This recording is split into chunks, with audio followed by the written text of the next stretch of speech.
Sebelum daftar organisasi di kampus, apa aja sih yang perlu kamu lakukan? Di dunia perkuliahan ada banyak banget pilihan organisasi yang bisa kita ikutin. Ada Badan Eksekutif Mahasiswa, ada DPM, ada UKM, terus ada juga komunitas, dan berbagai jenis kelompok organisasi lainnya. Yang mana organisasi ini bisa kasih kamu pelajaran dan pengalaman yang bakal berguna setelah lulus kuliah. Nah, supaya kamu bisa memilih organisasi yang tepat buat kamu dan kamu merasa nyaman selama berorganisasi, apa aja sih yang bisa kamu lakukan sebelum daftar organisasi?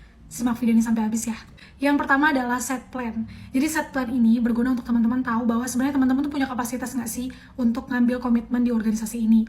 Lihat dulu nih kira-kira jadwal kuliah semester ini tuh padat nggak sih? Atau kalian punya tanggung jawab lain, mungkin kalian juga part-time, atau mungkin kalian juga ada lagi nulis buku misalnya, atau lagi nulis jurnal gitu. Nah, kalian pikirin kira-kira komitmen, ada nggak sih waktu buat komitmen di organisasi gitu. Terus yang paling penting juga teman-teman, sebelum masuk organisasi itu pikirin dulu manfaatnya apa yang bakal kalian dapatkan kalau kalian masuk organisasi ini. Jadi pas nanti kalau kalian capek saat berorganisasi, kalian selalu ingat ada tujuan gitu yang pengen kalian capai dari organisasi itu.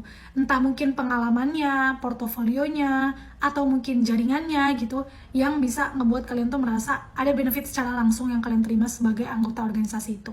Terus yang kedua, nggak cukup sampai dicari tahu kapasitas kamu juga cari tahu kira-kira organisasi ini tuh beneran cocok nggak sih sama kamu dengan cara riset.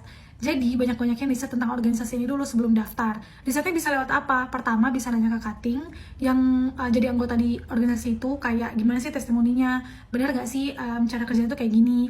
Terus misalnya kalian nggak bisa nih pulang malam, tanyain biasanya rapatnya sampai malam nggak gitu. Jadi kalian coba sesuaiin sama kecocokan kalian gitu. Terus juga bisa kepoin sosial medianya. Kira-kira di sosial medianya itu aktivitasnya ngapain aja, terus aktif nggak mereka berorganisasi, terus biasanya kan ada update-update tuh, update-update kayak kegiatannya ngapain aja gitu. Nah, kalian coba lihat dulu dari situ.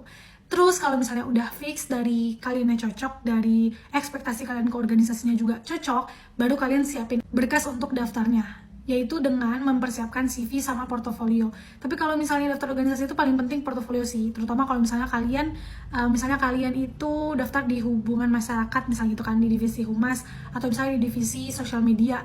Kalian bisa buat portofolio tentang pengalaman-pengalaman kalian sebelumnya gitu. Yang mungkin kalau misalnya sosmed, portofolionya bisa desain yang udah pernah kalian buat, atau misalnya kalian memang aktif di sosmed kalian tunjukin lah contoh-contoh story atau postingan yang pernah kalian buat, contoh-contoh campaign di sosial media yang pernah kalian buat gitu.